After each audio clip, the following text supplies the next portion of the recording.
The story begins with a scene at a factory where workers are protesting against unfair treatment and demanding a salary increase. During the protest, the factory head addresses the workers through speakers and invites two union representatives inside for negotiations. Hearing this, the workers pause their protest while the two representatives enter the department building for discussions. Meanwhile, a boy named Sanchaka is seen sitting on the rooftop of the factory, observing the ongoing protest. After some time, he returns home and waits for his father, Rudra. Here, it is revealed that Rudra is the leader of the factory workers' union. When he arrives home, Sanchaka asks him why they are protesting. Rudra explains that people should always help those in need and stand against injustice. He further adds that those who do not help others lack humanity. 3 days pass, but the two workers who went inside the department building have not returned. One morning, Sanchaka overhears his parents discussing the missing workers. His mother, Dala, tries to stop Rudra from going to the factory, but he refuses to listen and leaves. Upon reaching the factory, Rudra and some workers attack the security guards, seeking answers. Meanwhile,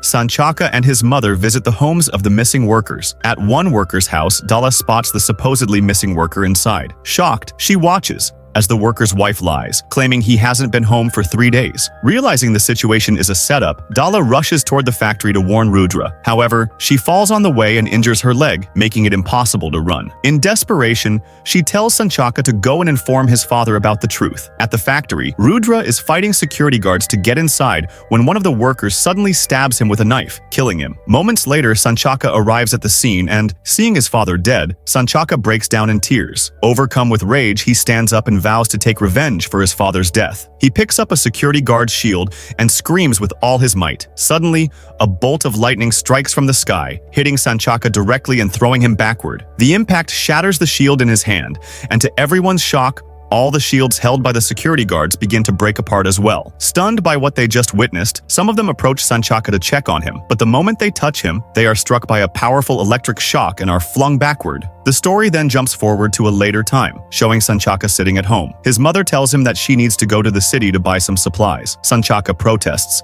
saying he doesn't want to be left alone, but he has no other choice and agrees to stay by himself. Days pass, but Dala does not return, and the food in the house runs out. With no other option, Sanchaka ventures outside in search of food. As soon as he steps out, a group of street kids follows him. They corner him and start beating him up mercilessly. One of them picks up a wooden stick, ready to strike him. Just as they are about to hit him, a boy named Angak appears and fights off the street kids, forcing them to flee. He then carries the unconscious Sanchaka to his home. When Sanchaka regains consciousness, he finds himself in a small room with Angak sitting beside him. Angak warns him to be careful around the street kids and promises to teach him basic self-defense techniques at night so he can protect himself. Eventually, they decide to leave the town and start a new life elsewhere. They head toward the railway station and try to board a moving train. Angak, being strong and fast, manages to jump onto the train, but Sanchaka, unable to run as fast, struggles to keep up and fails to get on. Sanchaka gets separated from Angak and is once again left alone. With no other option, he takes up small jobs and starts living on the streets. The story then moves forward by a few years, showing that Sanchaka has now grown up and works as a security guard at a paper factory. One day, while traveling on a bus, he notices some people fighting on the street. This reminds him of what Angak once told him. He must always ignore people who engage in fights. Keeping this in mind,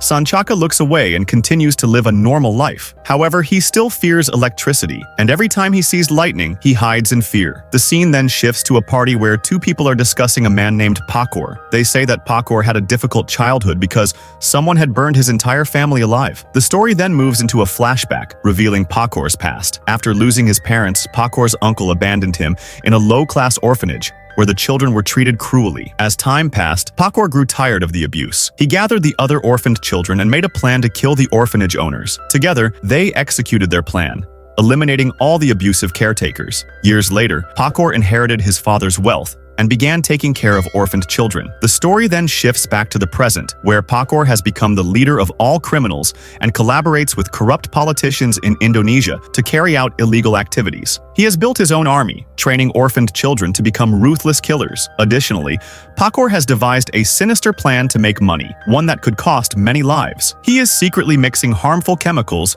into rice, which will cause severe health issues for pregnant women and their babies. Once they fall sick, he plans to sell them the necessary medicine, making a fortune off their suffering. This plan, Pakor's corrupt politician friends are also involved in this scheme. These politicians approve Pakor's medicine without any proper checks, leading to a huge demand for it among the people. However, tensions arise between the good politicians and the corrupt ones, causing a split within the government. On one side are Pakor and his allies, while on the other side is a man named Redmond and his colleague, Ghani. Redmond is responsible for drafting laws, while Ghani oversees their distribution. During a high-profile party, we see Pakor approaching Ghani and extending his hand for a handshake, but Ghani ignores him. This enrages Pakor, and after the party ends, Pakor's men abduct Ghani and his family, ultimately killing them. Meanwhile, Sanchaka hears strange noises coming from his neighbor's room. When he checks, he finds two men threatening a poor girl named Milan for money. This time, Sanchaka can't hold himself back and attacks the thieves. Using his fighting skills, he easily overpowers them. After the thieves flee,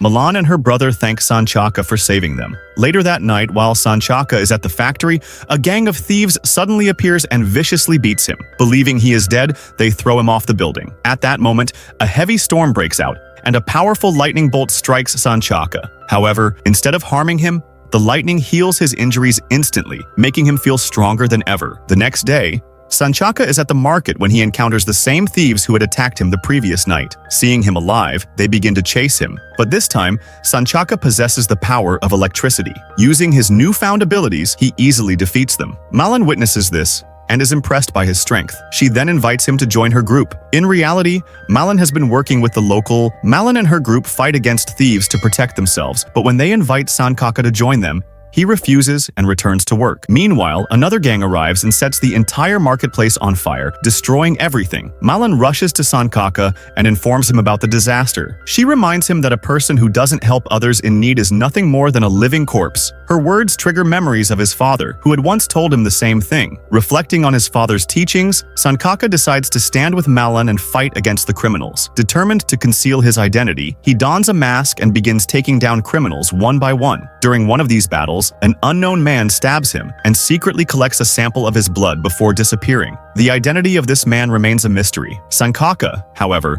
feels no fear anymore, as his wounds heal instantly through his lightning powers. Meanwhile, the news reports that a new food product in the market is making many pregnant women gravely ill. But this is no ordinary illness. It is life-threatening. Additionally, experts warn that babies born to these infected mothers will grow up to be violent, leading to a rise in crime across the country. It turns out that Pakor is behind this entire scheme, poisoning food to create a demand for his fake medicine and maximize his profits. On the other hand, Sanchaka learns to control his electrical abilities and crafts a special suit for himself. He then takes on the city's major criminal groups, protecting its people and becoming a hero. One day, Sanchaka attacks a man named Suleiman, only to discover that he was one of Pakor's top men responsible for burning down the marketplace. Meanwhile, Pakor's bodyguard, Aziz, is seen digging up a mysterious box with the help of a companion. The contents of the box remain unknown for now. At the same time, Redmond, a government official, meets with his team and reveals Pakor's sinister plan. He has distributed toxic rice throughout the city,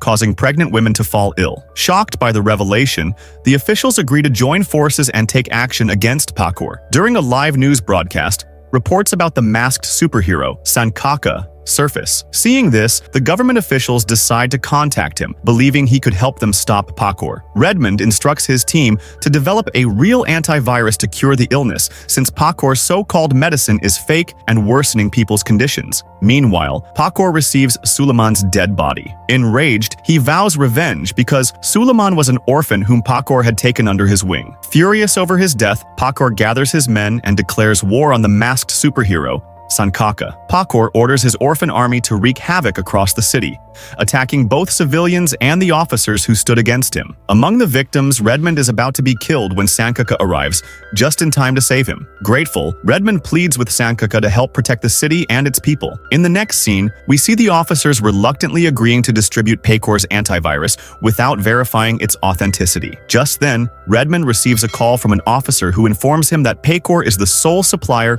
of the antivirus in the entire city. Realizing that if Pakor isn't stopped, his fake medicine will reach the masses unchecked, Redmond immediately calls Sanchaka and explains the situation. Redmond urges Sanchaka to stop the trucks transporting the antivirus before they reach the people. However, before he can act, Pakor himself arrives with his men to confront him. Feeling momentarily overwhelmed, Sankaka regains his composure and starts taking down Pakor's men one by one, using his powers. Just as Pakor attempts a sneak attack on Sankaka from behind, Redmond appears and shoots Pakor, killing him instantly. With Pakor out of the way, Sankaka rushes to stop the trucks carrying the fake antidote. At the location, he meets a mysterious girl named Shri Asi, who, like him, possesses extraordinary powers. She reveals that she has come to help him save the people. Together, they successfully seize control of the trucks. Determined to ensure no one falls victim to Pakor's deception, Sankaka takes a sample of the fake antidote for analysis. Then, using all his strength, he unleashes his power to destroy every single bottle